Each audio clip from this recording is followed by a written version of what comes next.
Hello guys, good morning all of you. नमस्ते, सत श्री अकाल, a very warm good morning to all of you. वैसे तो विंटर चल रही है, लेकिन फिर भी शुरुआत वार्म गुड मॉर्निंग से हो तो ज्यादा बेहतर होता है। एक बार मैं आप लोगों के सामने फिर से आ गई हूँ। जैसा कि मैंने कल आप लोगों से कहा था कि सुबह 7 बजे मैं आप लोगों के लिए करंट अफेयर्स की क्लास लेने वाली हूँ, तो मैंने अपना प्रॉमिस यहाँ पे पूरा किया है। अब आप भी जुड़ जाइए जल्दी से। आप अलार्म सेट करने वाले थे, अब जल्दी से जुड़ जाइए। I am expecting a lot of shares here. जल्दी से लिंक को कॉपी करिए और फटाफट से सारे लर्नर्स के पास शेयर करिए, ताकि ज्यादा से ज्यादा स्टूडेंट्स हमारे साथ कनेक्ट हो सके। ठीक है गाइज, सो शुरुआत करने से पहले मैं आप लोगों को बता देती हूँ कि ये जो लिंक आप देख रहे हैं, ये मेरे अनअकैडमी प्रोफाइल की लिंक है गाइज। कई सारे स्टूडेंट्स बताते हैं कि मैम आप अनअकैडमी पे नहीं मिलते, तो इसलिए मैंने ये लिंक शेयर कर दिया। आप लोग यहाँ से मेरी प्रोफाइल को फॉलो कर सकते हैं।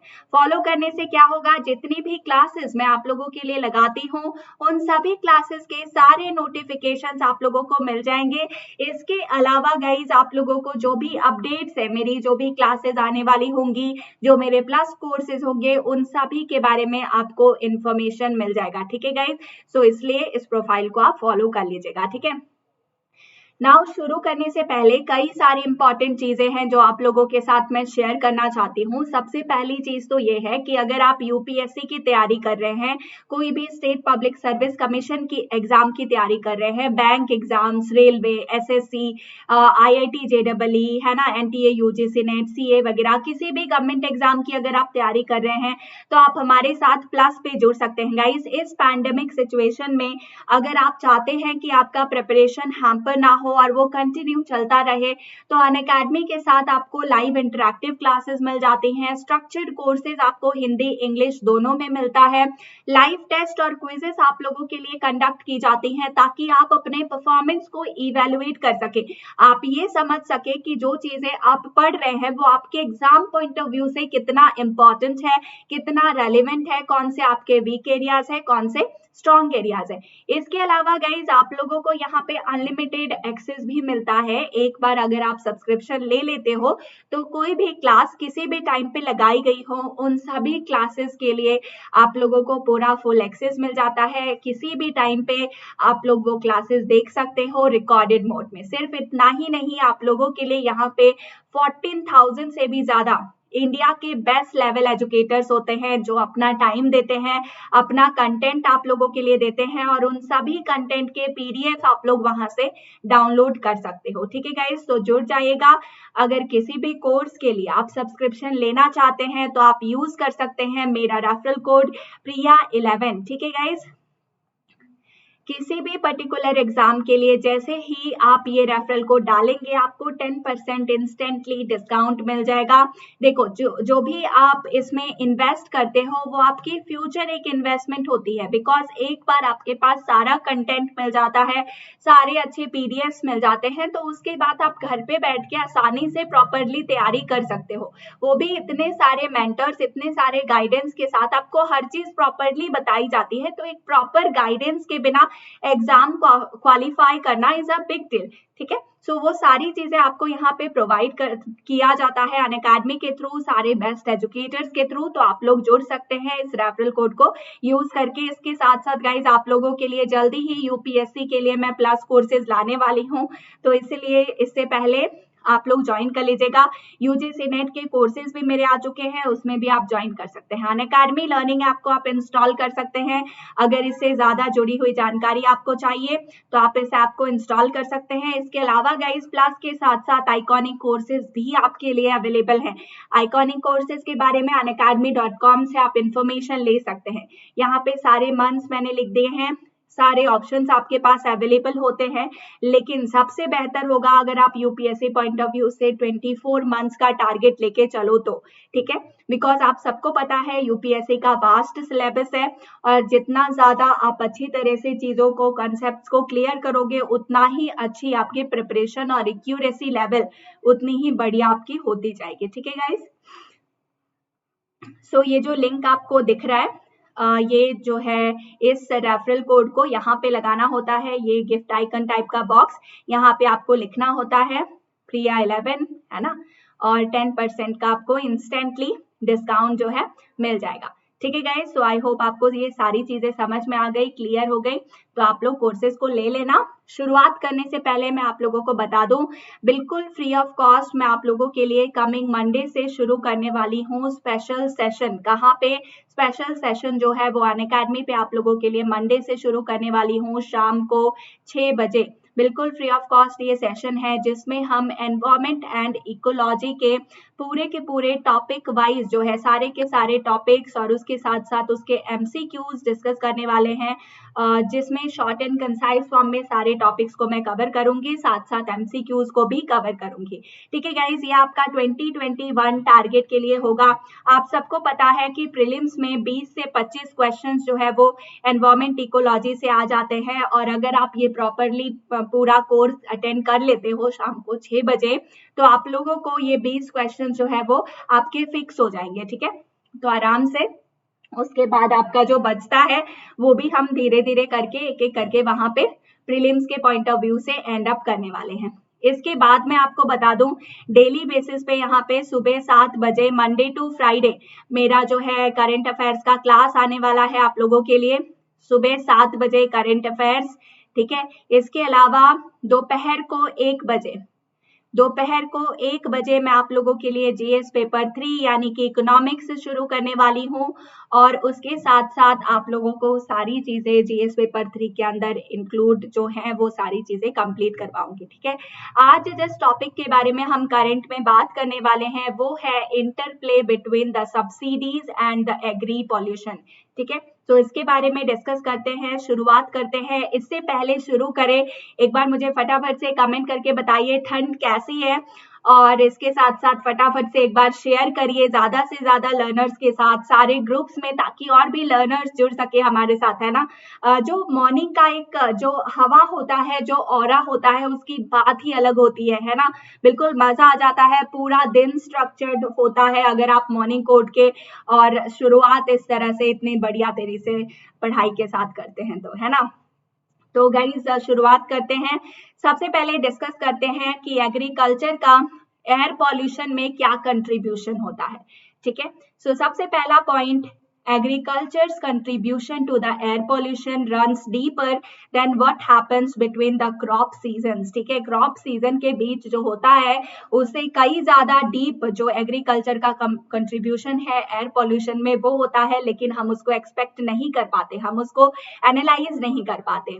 The Indo Gangetic plain is also one of the world's largest and rapidly growing ammonia hotspot। ठीक है, आप सबको पता है, अगर नहीं पता है तो इस चीज को नोट करके रखिए कि इंडो गैंगेटिक प्लेन जो है ये वर्ल्ड की वन ऑफ द लार्जेस्ट, बहुत ही रैपिडली ग्रो करने वाली एक अमोनिया हॉटस्पॉट बन चुकी है। ठीक है, so atmospheric ammonia which comes from the fertilizer use the animal husbandry and other agricultural practices which combines with the emissions from power plants, transportation and other fossil fuels burning to form fine particles। ठीक है, atmospheric ammonia जो है वो बाकी सारे fertilisers के साथ साथ एनिमल हस्बेंड्री और दूसरे जो एग्रीकल्चरल प्रैक्टिसेस हैं उनके साथ साथ कंबाइन होके जो पावर प्लांट्स होते हैं उनकी एमिशंस प्रोवाइड करती है, ट्रांसफॉर्मेशन और जितने भी फॉसिल फ्यूल्स जो है वो फाइन पार्टिकल से बर्न होके उनके थ्रू पॉल्यूशन हो जाता है। ठीक है, सो अब हम बात करेंगे कि what is the impact of pollution on agriculture. ठीक है, पॉल्यूशन का क्या इम्पैक्ट होता है एग्रीकल्चर के ऊपर।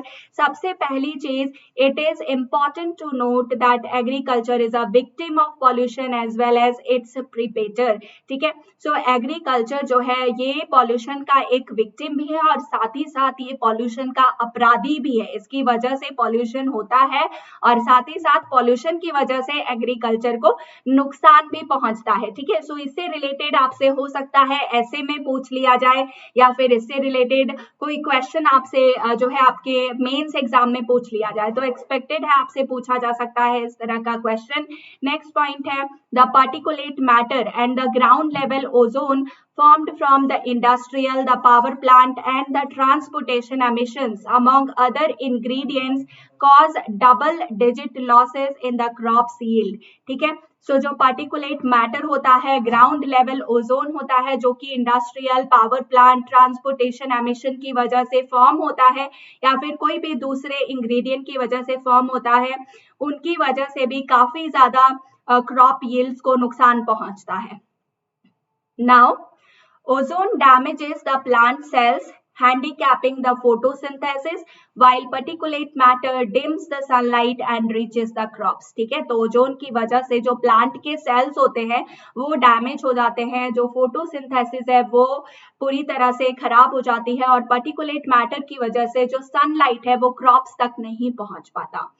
Agricultural scientist Stone Fisher 2019 estimates of the two pollutants combined effect suggests that as much as 30% of the India's wheat yield is missing. The SEC journal's outlook on the agriculture. ठीक है, तो ये आप go through कर सकते हैं. इसमें क्या बोला गया है कि जो एग्रीकल्चर साइंटिस्ट हैं टॉनी फिशर 2019 में इन्होंने एस्टिमेट दिया था कि दो पॉल्यूटेंट्स हैं जो कि कंबाइंड जो है अपना इफेक्ट देते हैं, जिनकी वजह से 30% इंडिया का वीट यील्ड जो है वो मिसिंग है. उसके बारे में हमें कोई इंफॉर्मेशन नहीं है कि किस वजह से वो मिसिंग है, लेकिन इंडिया के दो ऐसी पॉल्यूटेंट्स हैं जिनकी वजह से 30% वीट यील्ड मिसिंग है. ठीक है, earlier B Sinha et al 2015 in atmospheric chemistry and physics discussions found that high ozone levels in the part of Haryana and Punjab could diminish rice yields by a quarter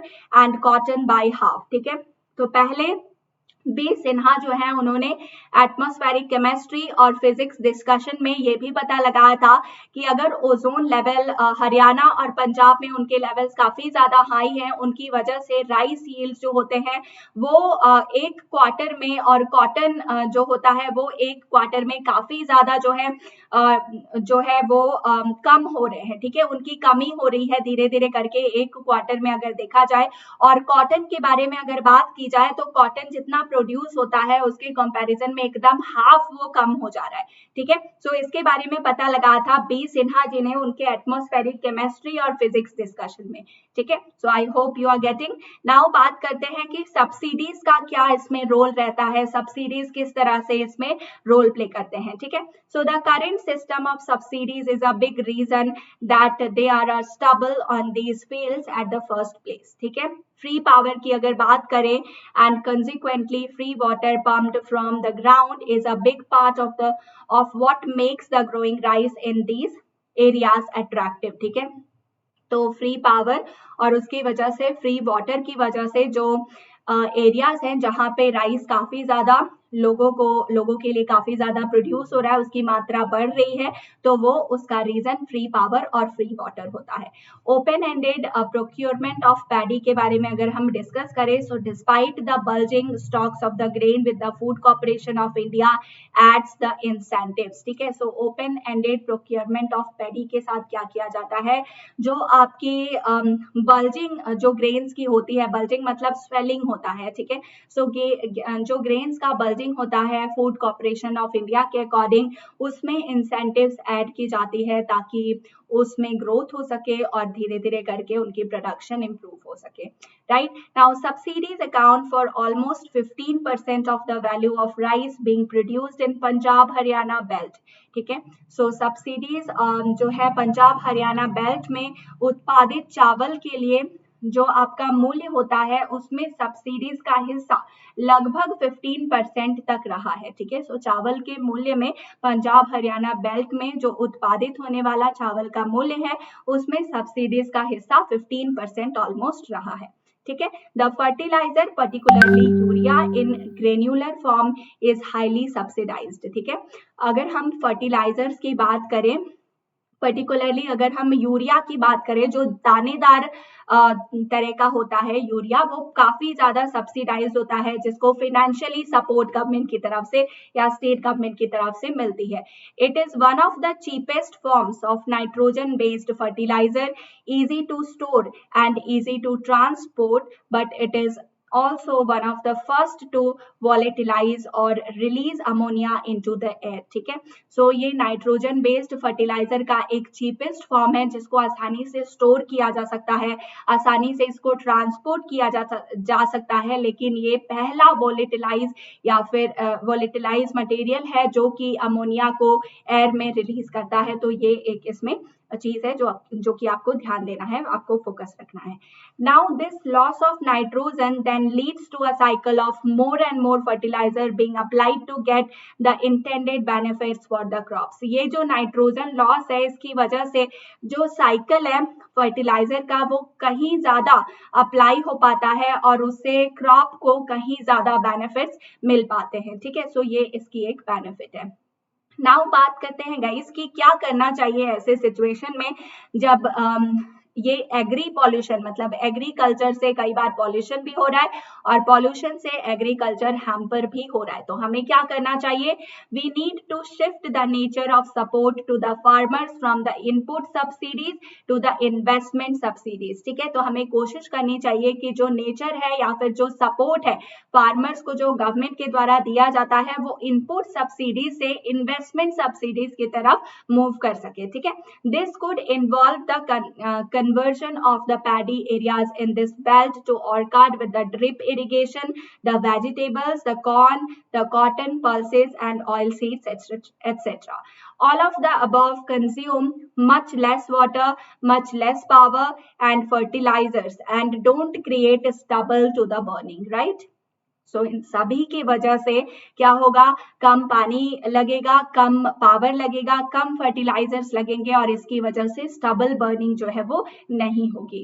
ठीक है, a diversification package of rupees 10,000 crore is spread over the next 5 years, equally contributed by the center and the states, may be the best way to move forward in reducing agriculture related pollution. ठीक है, एक diversification package जो है अगर 10,000 करोड़ तक का दे दिया जाता है अगले 5 सालों तक में, जो कि सेंटर और स्टेट के द्वारा इक्वली कंट्रीब्यूट किया जाए, तो ये माना जा सकता है कि जो एग्रीकल्चर रिलेटेड पॉल्यूशन है उसमें काफी हद तक कमी आ सकती है इस पर्टिकुलर स्टेप से। ठीक है, तो आप इस तरह का आंसर मेंस में लिख सकते हैं, काफी अच्छे पॉइंट्स आपको मिलेंगे।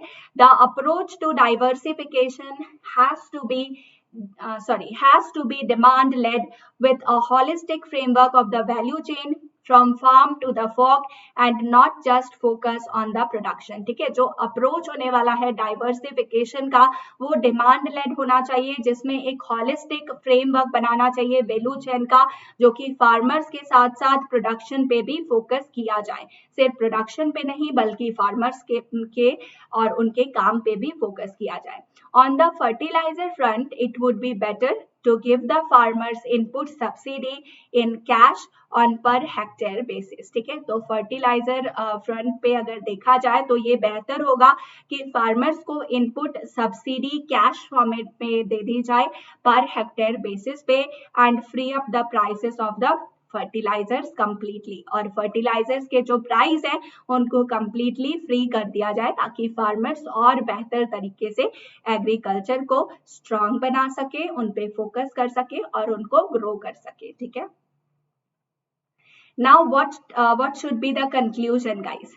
So taken together, these measures could double the farmers' income, promote efficiency in the resource use and reduce pollution. A win-win solution for all.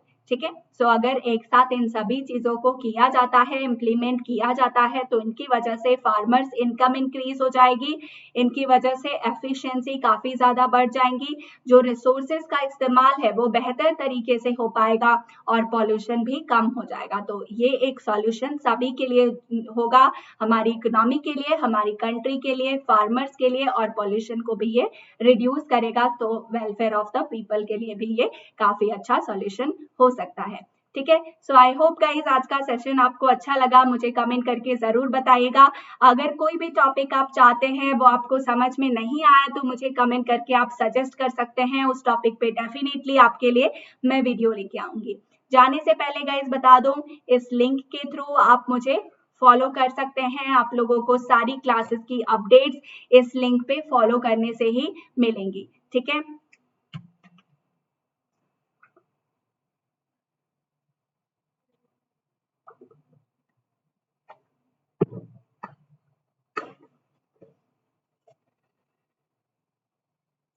Okay so guys एक और चीज जानने से पहले मैं बताना चाहती हूँ कि मेरी प्लस क्लासेस आप लोगों के लिए शुरू होने वाली है। स्पेशल क्लासेस के बारे में तो मैंने बता ही दी, प्लस क्लासेस भी जल्दी ही लेके आने वाली हूँ। तो अगर आप मेरे साथ प्लस पे जुड़ना चाहते हैं तो मेरे कोर्सेज को आप सब्सक्राइब कर सकते हैं। प्रिया 11 मेरा कोड यूज कर सकते हैं। सारे के सारे आपको पीडीएफ फॉर्मेट में लेक्चर्स कॉम्प्रीहेंसिवली मिलेंगे। आप जीएस या ऑप्शनल दोनों अपने हिसाब से चूज करके सब्सक्रिप्शन ले सकते हैं। ठीक है गाइज, सो आप सभी को बता दूं मंडे टू फ्राइडे हम लोगों का यहाँ पे करंट का क्लास होने वाला है सुबह 7 बजे। ठीक है, इसके अलावा आपका मंडे टू फ्राइडे हम लोगों का इकोनॉमिक्स का क्लास होने वाला है दोपहर को 1 बजे। ठीक है, ये टाइम याद रखिएगा। और आप सबको पता है स्पेशल क्लास मैं आप लोगों के लिए लगाती हूँ शाम को 6 बजे। बहुत ही इंपॉर्टेंट और बहुत ही ये बढ़िया क्लास होती है, तो इसको ज्वाइन करना मत भूलिएगा। फिर से मिलती हूँ आप सबसे दोपहर 1 बजे इकोनॉमिक्स के सेशन में। Thank you so much guys, आप लोगों ने यहाँ पे मुझे कोऑपरेट किया, मेरे साथ बने रहे। अगर वीडियो अच्छा लगा लाइक करिए, शेयर करिए ज्यादा से ज्यादा लर्नर्स के साथ, ताकि ज्यादा से ज्यादा स्टूडेंट्स हमारे साथ जुड़ सके। और इस चैनल पे अगर आप नए हैं तो चैनल को सब्सक्राइब करना मत भूलिए, क्योंकि जब तक आप सब्सक्राइब नहीं करेंगे आपको नए क्लासेस जब आएंगे या फिर नई जो इंफॉर्मेशन आएंगी आपके लिए उसके बारे में अपडेट्स नहीं मिल पाएंगी। तो फिर से मिलते हैं दोपहर 1 बजे, तब तक के लिए टेक केयर, बाय बाय।